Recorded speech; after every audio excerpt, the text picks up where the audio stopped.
Welcome to 37 news. చదువుతున్నది శ్యామ్ కుమార్. నిరంతరం వార్తల కోసం చూస్తూనే ఉండండి మీ 37 న్యూస్.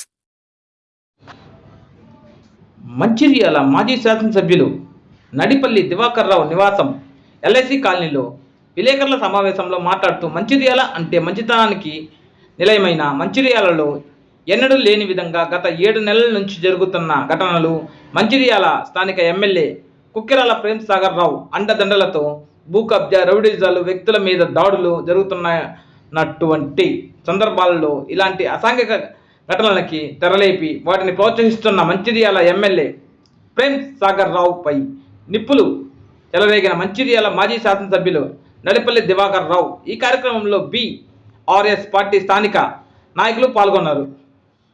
ఇక్కడ ఎమ్మెల్యేగా ప్రేమ్ సాగర్ రావు గెలిచారు. ఏ రకంగా పోతుంది మంచిర్యాల? తన బంధువులు, తన అనుచరులు మంచిర్యాలలో సెటిల్మెంట్లు, మంచిర్యాలలో ఏ మనిషిని కానీ, మంచిర్యాల కాన్స్టిట్యూన్సీలో ఏ మనిషిని పక్క ప్రాంతాల్లో అడిగినా కూడా కబ్జాలు, సెటిల్మెంట్ చేసి డబ్బులు వసూలు చేసే కార్యక్రమం, లిటిగేషను భూముల మీద నిఘా పెట్టి కోట్లాది రూపాయలు సంపాదించే కార్యక్రమం ఆ పార్టీకి సంబంధించిన వాళ్ళు మంచిర్యాల కానీ మన నియోజకవర్గంలో కానీ ప్రజలు బాగా గమనిస్తున్నారు. మంచిర్యాల ప్రతి ఒక్కరు సెటిల్మెంట్ కోసం ప్రేమ్ సాగర్ రావు ప్రోత్సహించి అతను సంపాదించే డబ్బు ప్రేమ్ సాగర్ రావు కోట్లాది రూపాయలు తీసుకునే దిశగా కోట్లు సంపాదించడే ఒక లక్ష్యంగా పెట్టుకొని అతని ద్వారా ప్రేమ్ సాగర్ రావు వందలాది కోట్ల ఇంకా ఎక్కువ కోట్లు సంపాదించుడే మంచిర్యాల నియోజకవర్గంలో ఈ 5 ఏళ్లలో వందలాది కోట్లు సంపాదించడమే ఒక కార్యక్రమం పెట్టుకున్నాడు అనేది ఇది జగమెరిన సత్యం. కానీ ఒకసారి ఆత్మ పరిశీలన చేసుకోవాలి.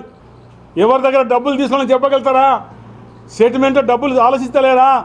ప్రజాస్వామ్యానికే మంచి పద్ధతి కాదనే మాట కూడా చెప్పడం జరుగుతుంది. ఈ రకంగా డబ్బులు వచ్చే కార్యక్రమాలు ఒక 2-3 ఈ కాన్స్టిట్యూన్సీలో 3-4కే మొత్తం అప్పచెప్పి విచ్చలవిడిగా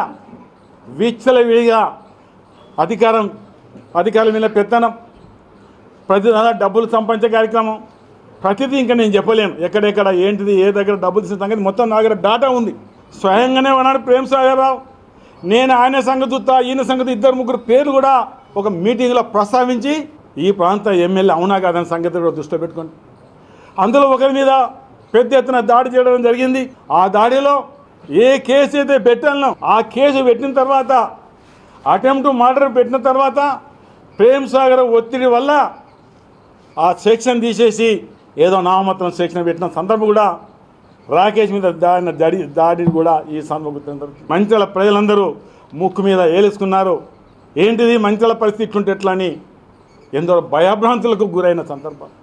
మంచిర్యాల నియోజకవర్గ ఎమ్మెల్యే గారు హైదరాబాద్లో కాప్రా కాడ వందలాది ప్లాట్లు ఆక్రమించుకున్నాడని ఒక దిక్కు ముఖ్యమంత్రి గారికి, ఒక దిక్కు డిప్యూటీ సీఎం గారికి, మరో దిక్కు ఇతర ప్రతిపక్ష నాయకులకి మరి వారు దరఖాస్తు పెట్టుకుంటే అసలు ఎమ్మెల్యే మరి ఈ ప్రాంతానికి మరి ఎలక్ట్ కావడం మరి ఏ రకంగా మరి ప్రజలు అది గుర్తు చేసుకోవాలి. ఎవరికైతే ఎక్కడైతే అన్యాయం జరుగుతుందో మరి నేనొక్కనే కాదు, ఈ మంచిర్యాల గడ్డ మీద పుట్టిన ప్రతి ఒక్కరూ వారికి సహకరించవలసిన బాధ్యత అందరిపై ఉందనే మాట చేయడం జరుగుతుంది. ఇన్ని జరిగినా, ఇన్ని సెటిల్మెంట్లైనా, ఇన్ని భూ కబ్జాలైనా, వాళ్లకు అన్ని విధాలా బెదిరించే కార్యక్రమం చేసినా, ఇతరత కార్యక్రమం చేసినా పోలీసు వ్యవస్థకు ఇది 100% తెలుసు. ఎందుకు దీని మీద పోలీసు వ్యవస్థ స్పందించడం లేదు? ఇలా ప్రజాస్వామ్య పద్ధతిలో పోలీసు వ్యవస్థ ఉంది. పోలీసు పనుల్లో ఎవరైతే తప్పు చేస్తారో తప్పు దగ్గర కేసు పెట్టవలసిన బాధ్యత అది పోలీసు వ్యవస్థ. పోలీసు వ్యవస్థ తను చెప్పినట్టుగా ఏ రకంగా చెప్తే తాను చెప్పినా కానీ తన అనుమానం చెప్పినట్టుగానే కేసులు బుక్ చేస్తున్నారు. అన్ని సందర్భాల్లో హయ్యర్ అధికారులకు చెప్పే కార్యక్రమం నేను చేస్తాను.